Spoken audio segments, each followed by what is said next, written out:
There is a serious lack of ambition in Africa. And until we curb that lack of ambition, we will remain small players in the market.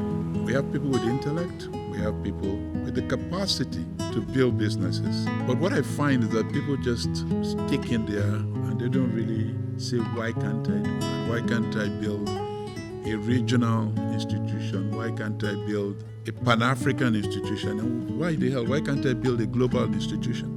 Welcome to the LBS Global Leadership Series. I think I can welcome you on behalf of my colleagues on this course on the GCEO Africa.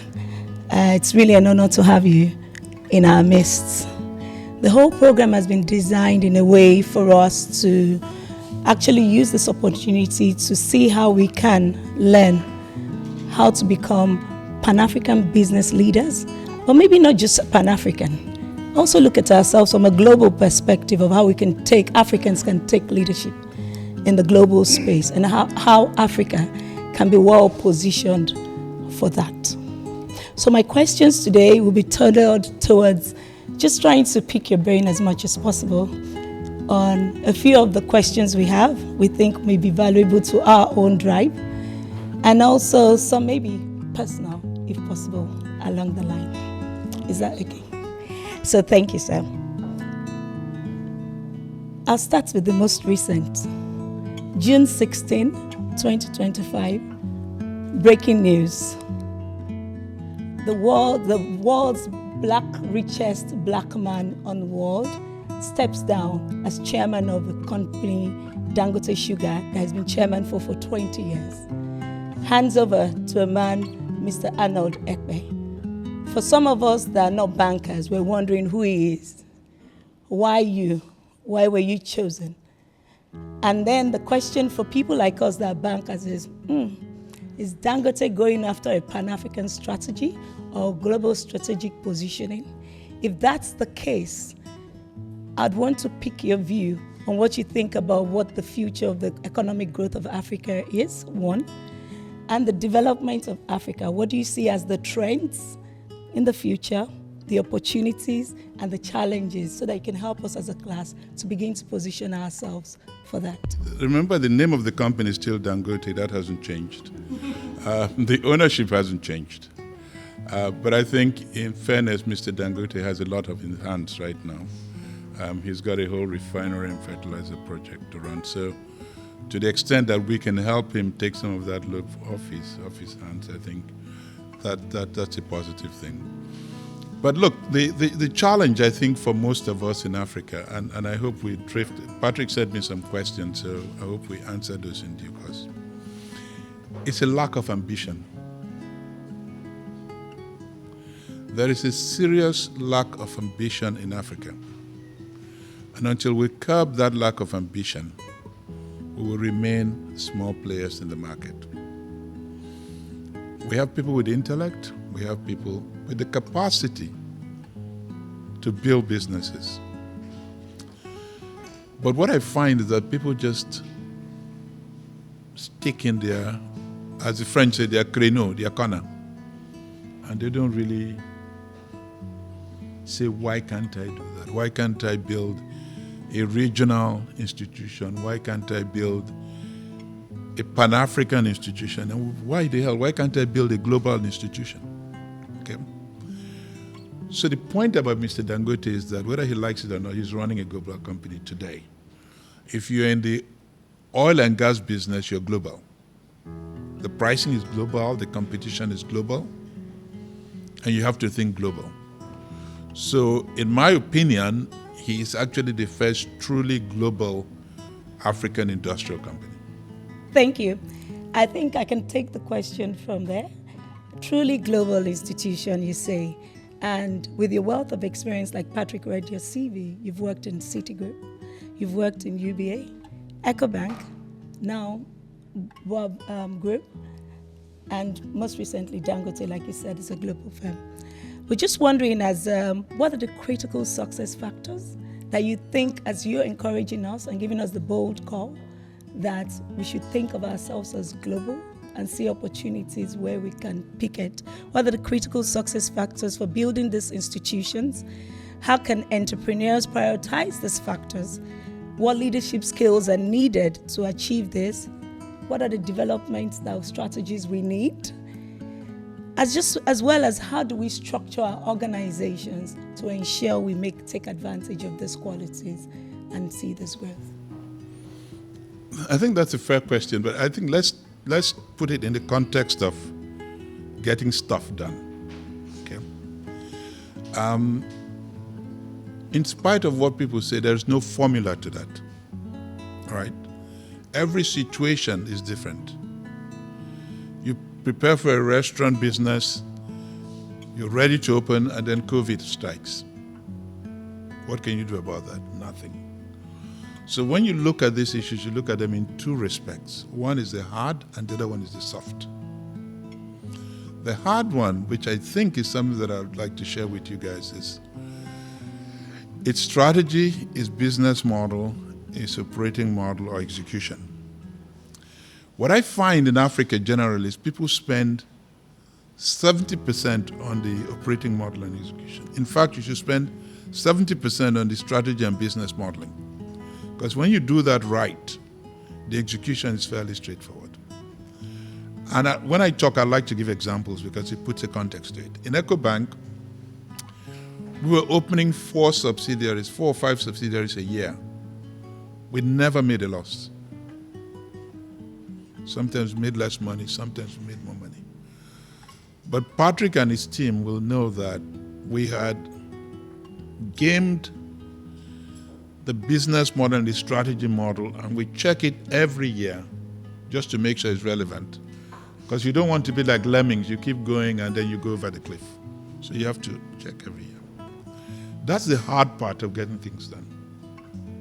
It's a soft side. Again, using EcoBank, but I don't want to use Dangote, it's not my company, it's his company. So let me use EcoBank where we worked. We started with 5 countries. We increased it to 13, and we became the West African Bank. Okay? Because we're largely in West Africa. There are 13, 14 countries in West Africa. And we looked at Africa, and you know what, ladies and gentlemen? Everyone was afraid to go into Africa. Okay? The East Africans stayed in East Africa. The West Africans stayed in West Africa. The South Africans stayed in South Africa. And we had no explanation for that except a lack of courage. The South African banks were 20 times bigger than EcoBank. I think they still are. But you need that courage to go to Ouagadougou, to Bobo Dioulasso, okay, to Bujumbura, and say you can open and run a bank there. Okay. I had an advantage in the sense that I was running Citibank's corporate and structured trade business before, so I'd been to 50 African countries. I don't speak French very well, but I wouldn't starve in Francophone countries. I can order my food and stuff like that. So we had an advantage of courage over the other banks. We had a second advantage, which was resilience. Stay the course. There'll be good and bad times. And there's a third advantage, which I will point out to you guys. It's Napoleon said, give me a good general, but better still, give me a lucky general. That third one is called providence. You need some luck.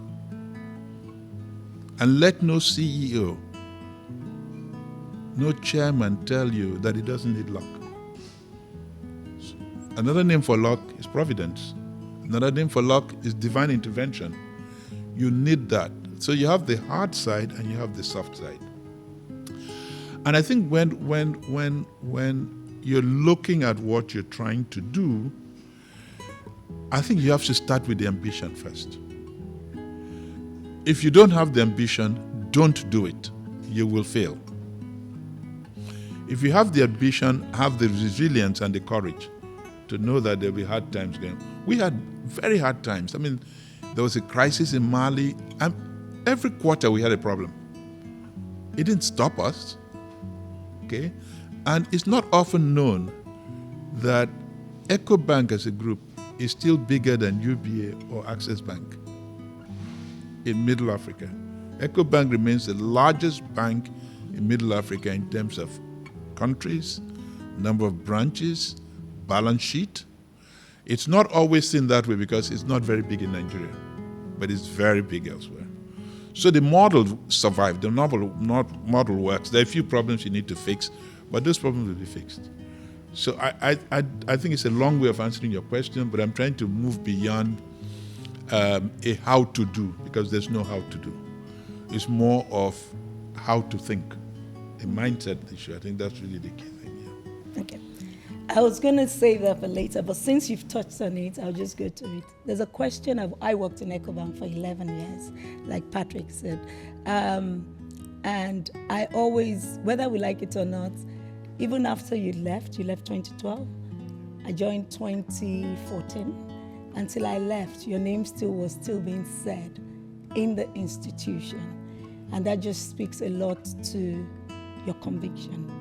And there's a personal question I've always said, if I had an opportunity to sit in a room and ask you, maybe the elevator pitch, and that's always, what gave you that audacity to just sit as an individual and decide, I'm going to go for it, despite the odds, despite every other CEO not seeing the opportunities, or maybe they saw, like you said, but what were you seeing that every other CEO was not seeing at that point?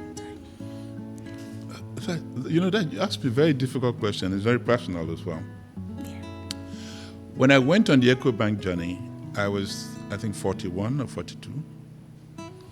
I had been in Citibank for about 10 years. I'd done everything. I'd been moved from Nigeria to the UK to run the Africa structure. And when you get to that age, and I think the men here would understand, you have a bit of a midlife crisis. You start saying to yourself, I'm 41, 42, what have I done with my life? I'm good. Now, some people get a second wife, and I don't have a view on that. Some people get a red Ferrari, okay. People do crazy things. The crazy thing I did was to go and run EcoBank. And let me tell you why. I had this Pan-African dream. Kwame Nkrumah is somebody who I really admire. And if you guys have the time, read some of his books. He was a visionary. He saw Africa as one continent, okay? Because whether we like it or not, we are tied as Africans, right? I run Baobab Group as a chairman. We had a meeting in Kinshasa a few weeks ago. The board didn't refuse to, but they had reasons for not coming. I had in my view, it had something to do with courage, you know what I mean? There's stuff going off in Goma, in Bukavu, and we're in Kinshasa. And I pointed out to them, I said, gentlemen, the distance from Kinshasa to Goma is much further than from Paris to Moscow. You're probably safer in Africa than you were in Paris if something breaks out there. But the point I'm trying to make is the point about seeing things that other people don't see. Okay? We've built, Baobab is now, I think, the number one microfinance group, focused on SMEs. So the question was, I was at a stage in life where I asked myself, what do I do that I really wanted to do? I love Africa. I love every country in Africa. I go there, I eat the local food, I walk around the streets. There's something in Africa that inspires me. But I'm also realistic about Africa. Ladies and gentlemen, we're doing a pretty bad job of running the continent. So if somebody wants to invest in the continent, it's not attractive. We took the view that if Africans don't invest in Africa, then you cannot ask foreigners to invest in Africa. I hold the conviction that foreign direct investment does not develop countries. They help develop countries. Okay. And therefore, we said to ourselves, I'm going to make my little contribution to the development of our continent. I know the continent. I've been to 50 countries. I've done business in 40. So EcoBank was a platform for me. So at that stage, rather than going off and doing something silly, I decided to go and run EcoBank. And your advice on entry points? What were the things you saw? I mean, the challenges or the experience of going into each of those markets.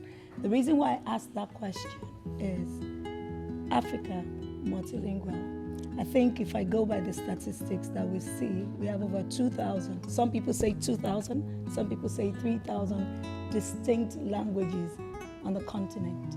And officially, maybe we have about 4 on the continent. And so each market, although we see ourselves as one, each market has its own uniqueness in terms of culture, in terms of ease of doing business, and the various nuances you see. In your own experience, what was its entry points into each market? As we aspire to do those, what would be your advice or your guidance to us in the room to say, for each of these unique environments, how do you advise us to address them? First of all, the differences are not that much. Let's be very clear. There are regulatory differences, but they're not big. The average person can overcome those regulatory differences. I think the biggest challenge I come back to is the mindset. And I'll give you some examples. I mean, we when we ran EcoBank, we refused to pay for business. Okay, and we took the decision that we will not be the biggest player in the government sector, the public sector. That's a decision. Okay? We took that decision. The bank would have been probably twice its size, but from a reputation standpoint, that would have been tough. So I had a situation in one of the countries where the guy said to me, you have to get a consultant to work for you. I said, Mr. Minister, I know what that means, and we're not going to do it. You either give me the license or you don't. And he said, in the end anyway, ministers get removed, so the next minister gave us the license. We went to Zimbabwe as well. Zimbabwe, as some of you know, has an indigenization program. And it says 51% has to be for indigenous. And I looked at the governor, I said, you're black, I'm black, how do you indigenize me? Just explain to me so I can go tell my board that. And some of you, anyone from East Africa here? Okay. The governor just told me, so Mr. Ekpe, that's for the Muzungus. Don't worry, we'll give you your own. And he gave us 60%. They decided to change the rules. And so the point I'm trying to make is that there isn't that much to be afraid of. The differences are not that great. Okay? The real issue is the mindset, and that's one of the things we're spending more time on. When I talk about mindset. Okay? When we ran EcoBank, we had 40 nationalities. EcoBank, as a private sector institution, has created more expatriates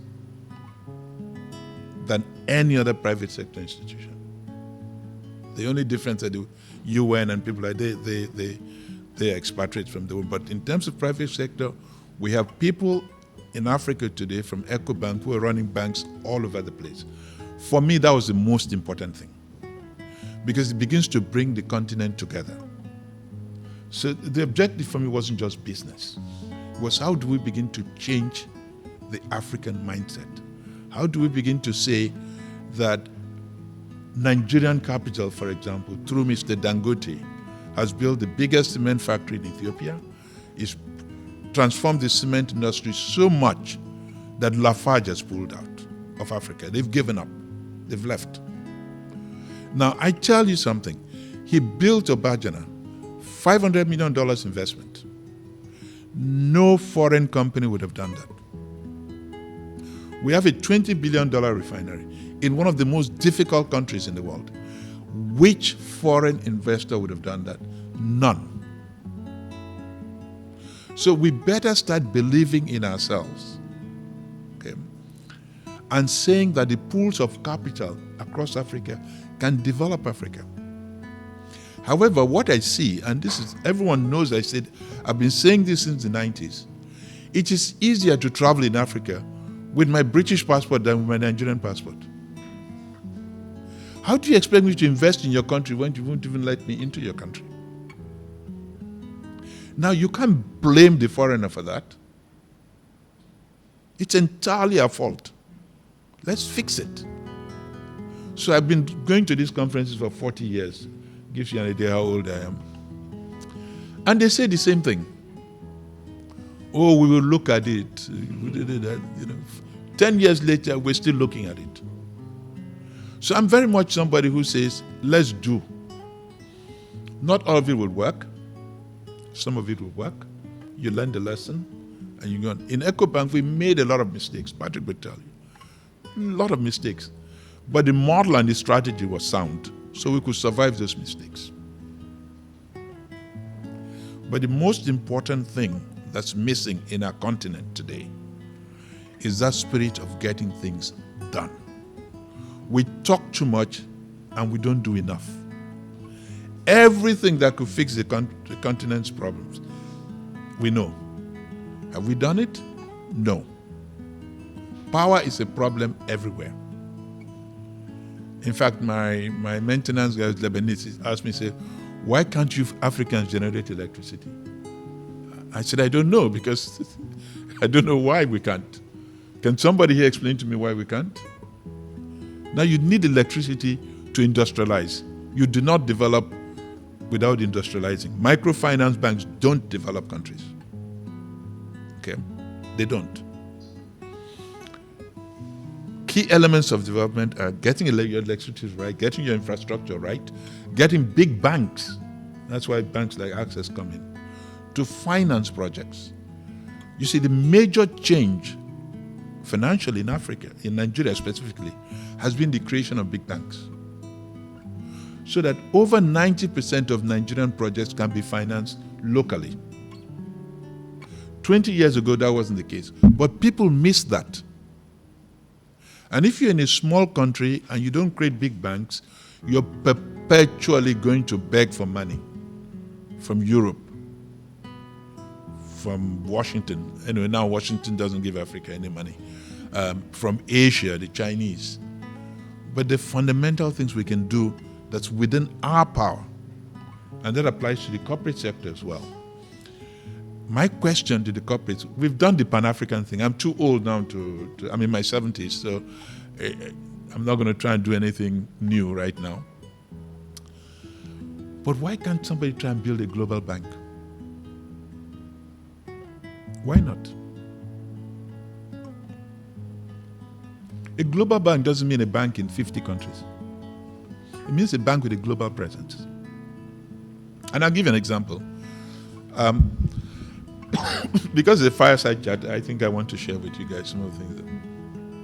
When I retired from EcoBank, I was 59. I retired a bit early. And I left Africa and went to Europe. I said if I was smart enough for Africa, I should be smart enough for Europe. And I became chairman of a group in Luxembourg, in Paris, in London, in the States. I joined the board in India and all that because I said I wanted to have a global exposure. And I looked around for my fellow colleagues who had been retired CEOs, and they stayed in their countries. They became chiefs. They got all sorts of little things there. Okay? And then when I finished paying for my kids' school fees and my mortgage and everything, I had a little bit of money. So I started investing globally in the Caribbean, in India, in Europe, because I felt that Africa has to be relevant globally. And so the message I ask all of you is, yes, Pan-African, but why not global? The Indians have done it. The Chinese have done it successfully. Some of you have heard a guy called Bolloré. Bolloré is a French guy. He's a very powerful French guy. Not many people know that he made his fortune in Africa. From plantations, agriculture. And then he went into logistics. And now he owns Canal Plus and everything. So you can create a global business out of Africa. Okay? But you have to be ready. And I think that, to me, is the biggest challenge. When I talk to a lot of people, they're not ready.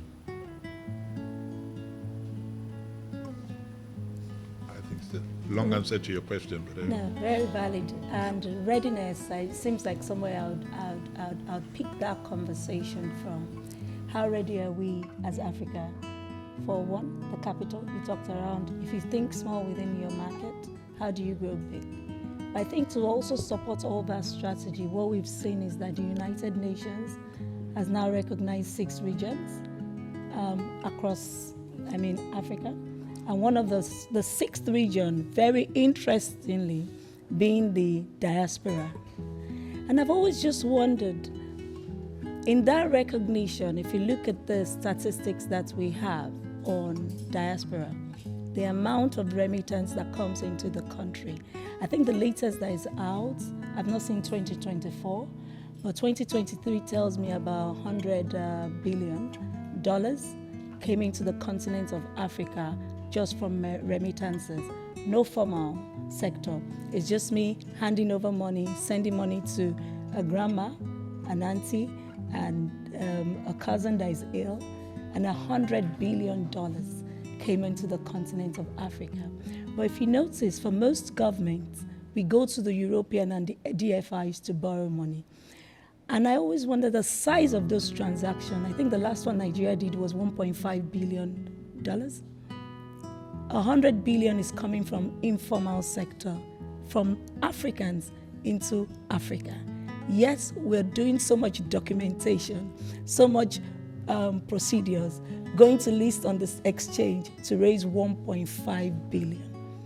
Is it readiness that is the question, or analysis that we've not spent time as African nations to access the skills of our export? Because human capital has become an export for us as Africa. And that means when you export something, there should be a return. And that return is the wages or the income that they earn. How best do you think Africa can position itself, readiness, like you said, to harness the funds from this 6th region?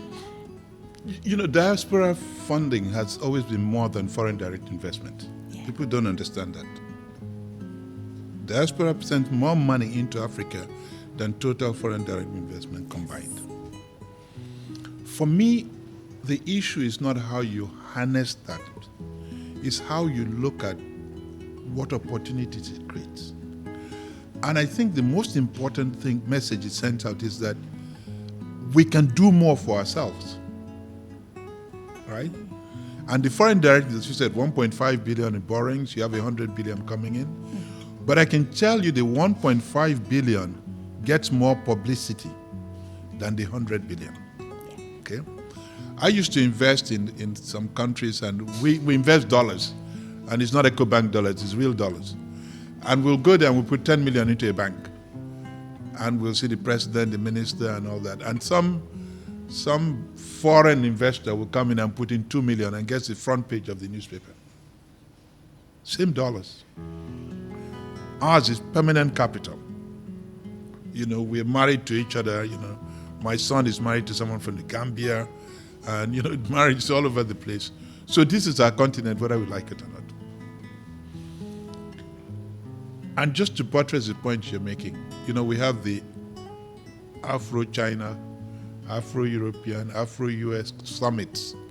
And all our heads of states go out there for those summits. Everyone. There's no summit they miss. Not one. Do we have an Africa summit? Where we sit and ask ourselves, what do we need to do to make our continent a better place? Okay. Now, I'm retired, but I had an idea to do this. And to say, and we still have that idea to do something along those lines, to say, let's look inwards a little bit. And one of the countries that speaks to, indirectly to the point you're saying, is Ethiopia.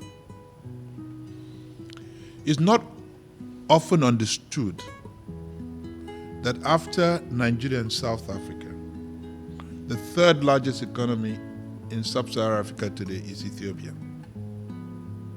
It's done it in less than 20 years. What have they done? They've done some simple things that we should all be doing. They had the Great Renaissance Dam. Some of you have heard of it. It's one of the largest dams in the country, in Africa. But it allows industry to flourish, cheap power. They have good infrastructure. So beyond just diaspora and foreign direct investments, the mindset that's coming out of that is to say, maybe we can do more for ourselves, because the Great Renaissance Dam was basically completed with Ethiopian indigenous money, because the Egyptians didn't like it and there were all sorts of contentions about it. So the Ethiopians said, we'll finance it ourselves. And they got it done. So I think the point that I draw from the diaspora thing is maybe we should look at it as our own foreign direct investment and use it effectively. Not use it to pay aunties, drugs, and grandmas. Do that as well. But why don't we use it to build something that actually is for the common good? As you can tell, I'm a very active Pan-Africanist. I just think that the only way Africans will be respected globally is when Africa starts to do something interesting. And so far, we've not done that very well. Could it be governance, ethics, be what's stalling us from being on that level? Do we trust one another? Do we believe there's enough structure around this investment that gives the individuals that are going to invest the confidence to say, I trust the African government, that if I put my money in this as direct foreign investment, the returns will come, and not take advantage of the fact that it's coming from an African, so I'm not accountable. While the governance is very strict when it's a foreign institution that is giving them the money, could that be our fear? If that is our fear in your view, how do you think we can best address it as a country? Governance and corruption and all those things, they're overrated, okay? All the countries that have developed with corruption, with not good governance.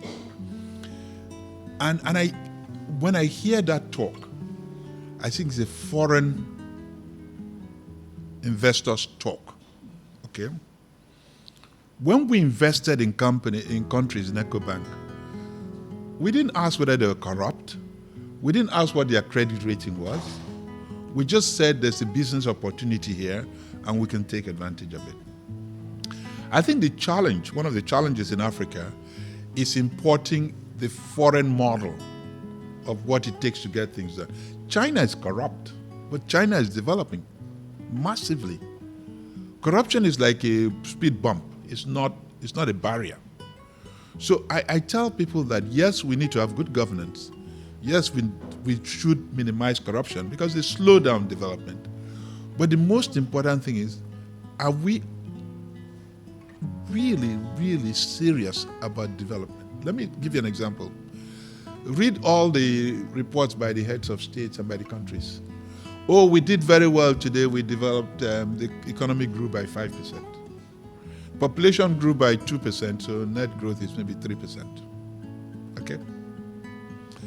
China grew double digits for 3 decades to begin to catch up. Okay? I have been waiting for one head of state in Africa, just one, to say my whole objective is double-digit growth. It's like you business people, you decide what your objective is, and then everything, all resources are aligned to it. But when you don't do that, you dissipate security, this and that and that and that, and it's only when you finish that you have that little amount left for development. Okay? The Chinese were building one power station every 2 weeks. Every 2 weeks for over 10 years. So that's what I talk about mindset. I don't think we need somebody to change that mindset. Changing that mindset probably getting towards the end of my questions for you.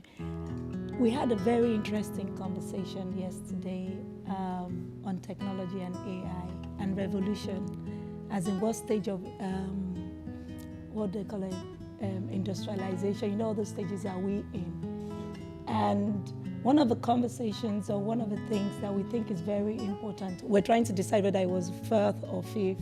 Some of us said second, because we feel the others have happened, Africa didn't catch up on it, so let's leapfrog and just say we missed 1, 2, 3, let's just jump and say we're in the first or the second. And the age we are in now is the technological age. And interestingly now, we see AI beginning to play a major role in that technology. Full disclosure, I'm still very nervous about AI. I have my reservations. But it would be nice to pick your brain on what you think technology and AI would do to fast track the development of Africa, because that helps us to unite, I think, from what the techie people have said to me. And it helps us to be able to count even the lady in the village, the woman, or even deliver drugs to the hospital that is in the most rural aspect of Africa. But it also can be used as a means of revenue for the government and the private sector. So I'd want to hear your view on what you think technology would do to the transformation of Africa. I think you're asking a fundamental question. And I started off as an engineer before I became a banker. So I see myself as a failed engineer. I started off as an engineer, but maybe a successful banker. And I think technology is not often understood. People tend to be afraid of it first, and then they try to put all sorts of things around it. And let me give you an example. When I started university, there were no calculators. We used to have what we call slide rules and log tables. There are not many of you who know that, okay? And then Hewlett Packard brought out this thing. And there was a major debate. People wouldn't be able to add up anymore, to subtract or to divide. Now we take it for granted, right? The world hasn't stopped. People haven't gotten more stupid. Then the internet came, and I was in Citibank. Oh, the internet is going to kill all the legacy banks. So they had internet banks. And then we found out 3-4 years down the road that the internet is just a channel. It's not a business model. Now we have AI. And everyone is going about AI. AI is just an assistant. Okay? But a very smart assistant. So what is happening is that the consulting firms, the auditors, the lawyers are getting rid of like 10% of their staff. They don't need them anymore. AI does that for them. AI doesn't fall sick. AI doesn't go on vacation. Yes, AI is a very good thing to do. That's how in Africa, we should embrace AI. Okay? M-Pesa doesn't get credit for what it did for electronic money transfer. Okay? There's a guy who's now the Minister of Finance, Professor. He was the one who approved it. And I spent some time with him. I said, why did you do it? He's a very interesting guy. You know, he's mischievous. So he said, I just wanted to tickle the banks a bit. And the thing took off. You know, the largest depositor in the Central Bank of Kenya is M-Pesa. In terms of just deposit, they have their own account, separate from the banks. So I think technology generally, and AI in particular, has the potential to help us leapfrog, because we don't have some of the legacy systems. You're a banker. You know the challenge of trying to move from an old system to a new system. You know, as opposed to people who come with new systems, like all these fintech companies, light structures, but the old guys, which are the historical, the European companies, the countries, the American countries. I think we have potentially an inherent advantage. The challenge we have is, are we able to take care of that advantage? We don't have the infrastructure to do that. We don't have the electricity to do that.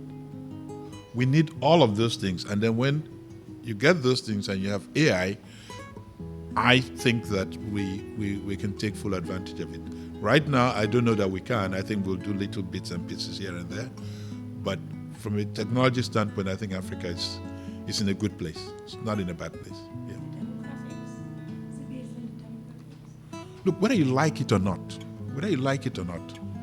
Africa is going to be a world power in the next 30 years.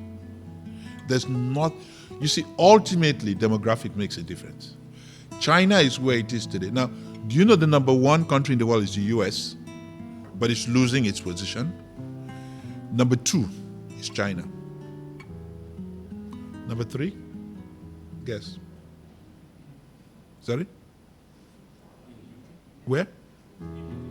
No. Germany is number three. Number four is the UK. Okay. And number five is the toss-up between Brazil and all, UK and I think France or something. It's very clear that the world is moving east. Okay, it's a matter of time. Okay. India and China make up a third of the world.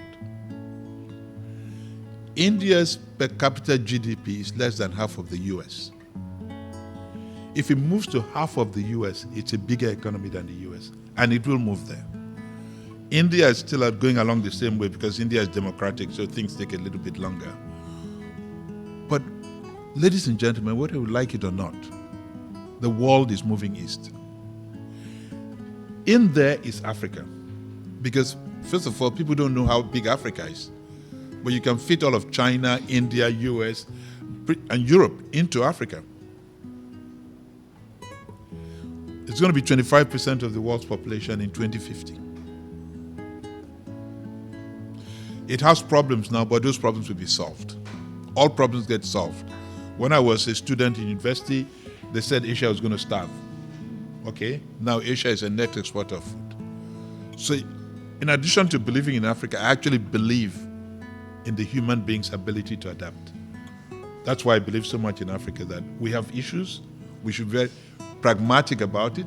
Hope is not a strategy. We can't be hoping for this. Let's do something clearly. Okay? And we'll have mistakes, we'll stumble, but I think the direction of travel is clear. Okay. I'll just wait for questions from my colleague while I get the questions.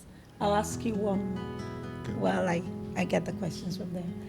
And it's going to be, if you think through your experience in EcoBank, and do you have any regrets?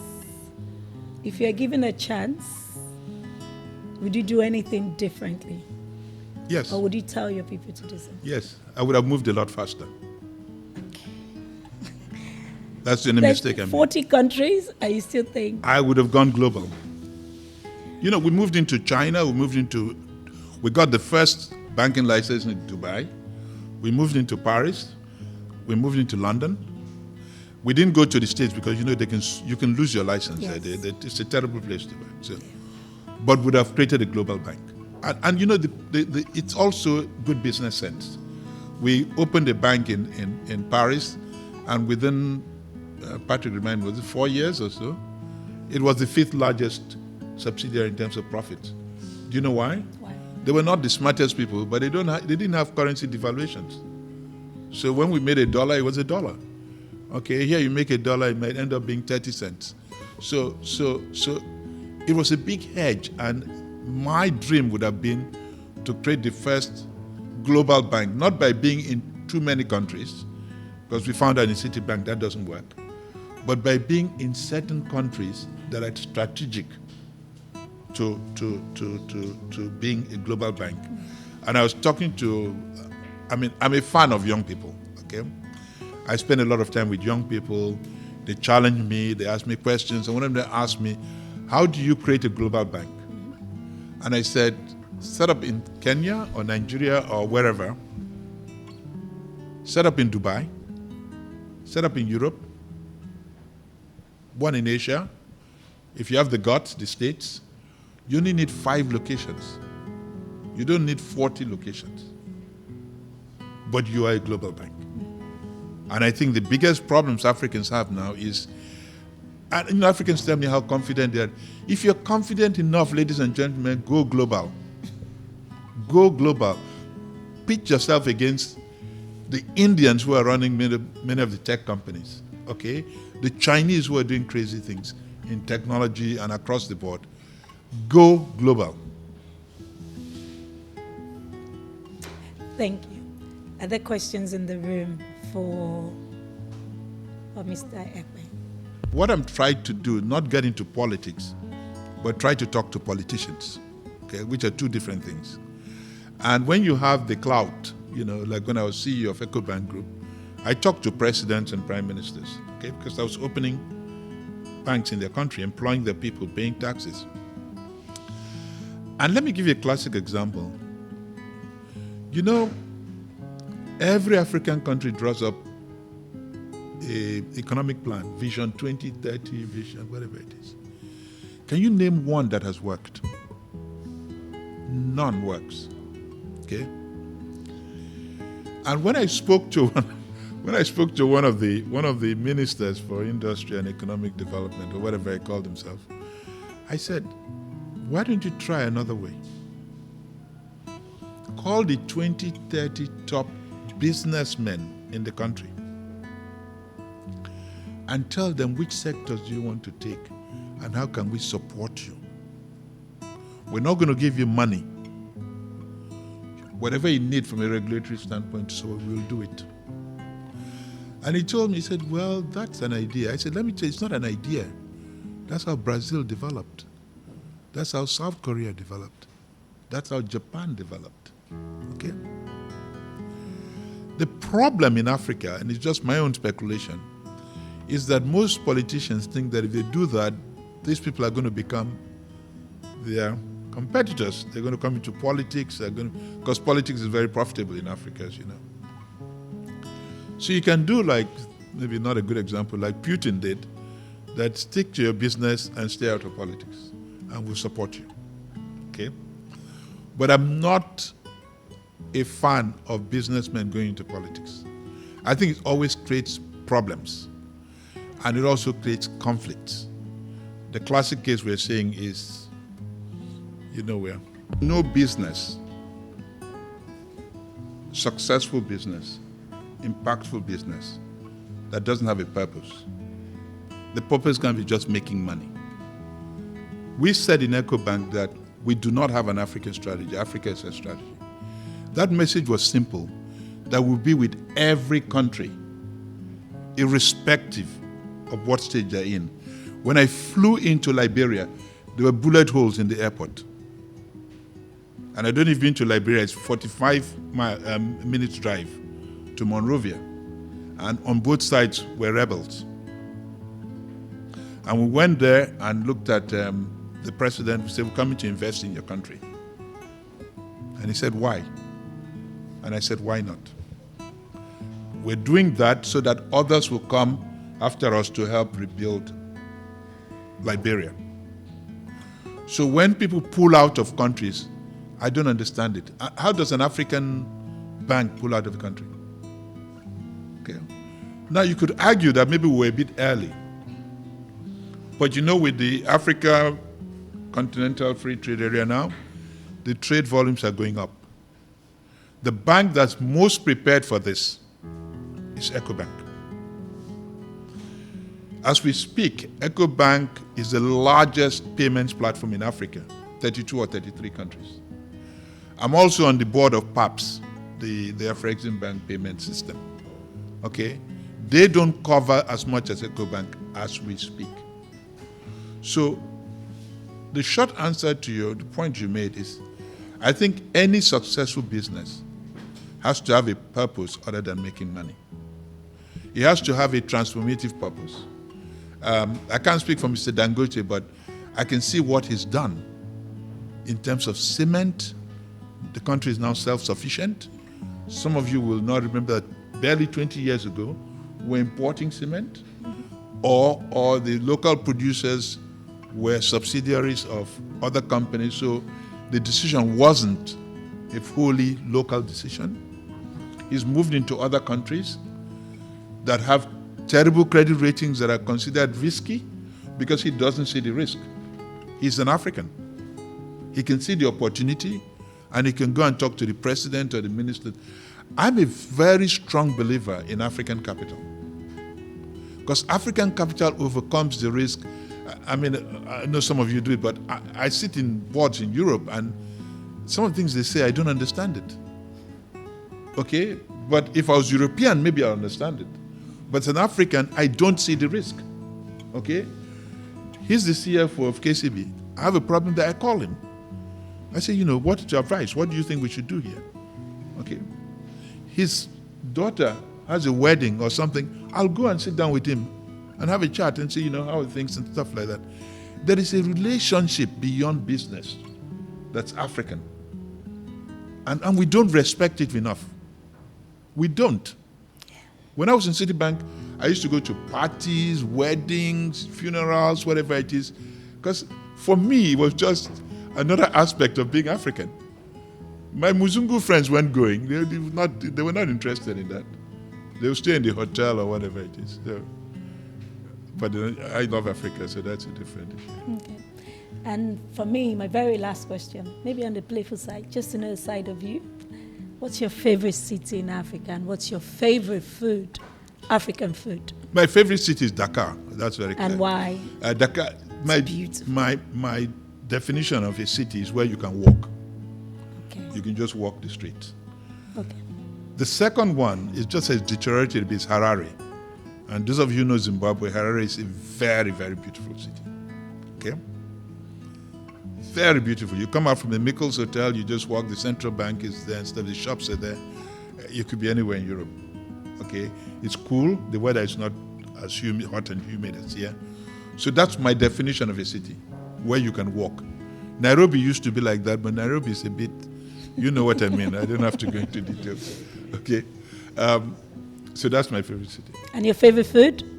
African food? It's Nigerian, because that's where I grew up. And my mother was Efik from Calabar, so they cook very good food. Okay. I think on this note, we'll stop the session. I want to thank you very, very much for agreeing to be part of the session, for allowing me to host you and be your moderator for the session. From my personal view, it's really an honor to finally meet the famous Arnold Ekpe. I still remember your signature. I saw some of your signature, A. in EcoBank. And thank you for coming, and thank you for honoring us all with your presence. And we've taken a lot of notes today, and we believe they've been valuable and we're very instrumental. And just watch this space. I'm sure you'll be very proud of this class in 5-10 years' time. Thank you very much, sir. Thank you. Thank you. Let me just say one thing, and I want to say this, and in a way, I'm getting out of my time. I've really enjoyed this session. I want to leave you guys with a clear message. Please be courageous. Don't be afraid. Fear is the biggest thing in business. People are afraid. Okay. The second, it's as chair of the Business Council for Africa, I'm pleased to say that we will be awarding a prize to the best MBA student in Lagos Business School